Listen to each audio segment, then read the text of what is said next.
Who was this man? How does a farmer end up in a place like this? I found this photo hanging in an abandoned house in Radtown.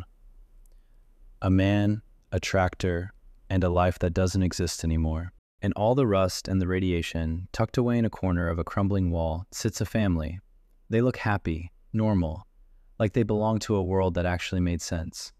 But look closer at the man in the center, the posture, the uniform. He doesn't look like a simple worker. He looks like someone with authority. Is this the face of the man who started it all? Who is he? Is it the same man working in field with a tractor? You've probably seen these posters scattered all around the map. I mean, they're hard to miss once you start looking. This one here says Cobalt Employee Rewards and lists some pretty wild stuff. Shares, immortality, and Project Nova priority. Now, if you're scratching your head about that project part, it's just short for Project Nova. I mean, immortality? That sounds like a massive corporate lie if I've ever heard one. It makes you look at this family photo and wonder, were the workers just fed a bunch of fake promises to keep them working? Think about it.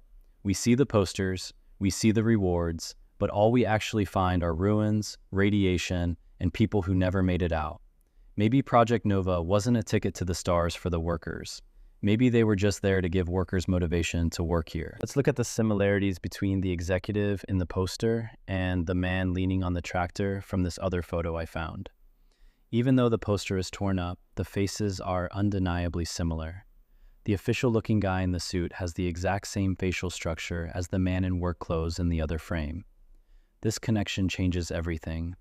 I can't say for sure what Cobalt promised, but this makes it look like that corporate executive might have started out as just another hard-working guy on this island. Did he work his way up only to sell out everyone else? Or are these both just characters created by the Cobalt marketing department?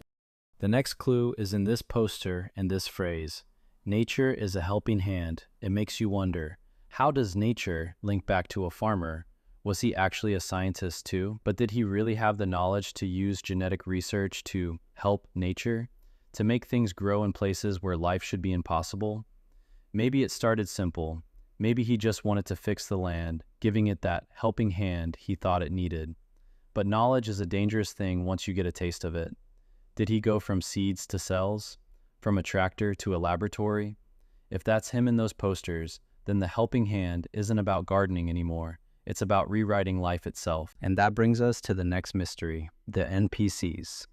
I've been thinking, what if they aren't just random guards? What if they're the original Cobalt employees? Think about it. They've been here since the beginning, dedicated to a vision that died years ago. Maybe those promises of immortality weren't a total lie. If Cobalt actually cracked the code, these guys might be the first generation of immortals. But look at them. They're mindless, aggressive, and stuck guarding decaying monuments like the power plant or the military tunnels. Are there the loyal ones who stayed behind? Are they so brainwashed by Cobalt's propaganda that they're still following orders from a CEO who probably escaped or died a long time ago? They aren't protecting the loot. They're protecting the idea of Cobalt. And unfortunately for us, they'll kill anyone who tries to wake them up from that dream. I also found something in the workshop next to the main house. Scrawled on a scrap of paper were complex equations of math. We're talking Coulomb's law and electrostatics. These aren't the notes of a simple farmer. These are the calculations of someone trying to master the fundamental forces of the universe. But to turn these formulas into reality, to actually help nature on a global scale, he needed power. More power than any tractor or generator could ever provide. Think about the island for a second. We've got frozen tundra and scorching deserts. Life shouldn't be easy there. But what if that was the whole point of his helping hand? As a farmer, he wouldn't just be happy with the green patches. He'd want to expand. He wanted to push the green into the snow and into the sand. He used Cobalt's genetic research to create crops and plants that could survive anywhere. Biological terraforming on a massive scale. But when you try to force nature to grow where it's meant to die, you break the balance.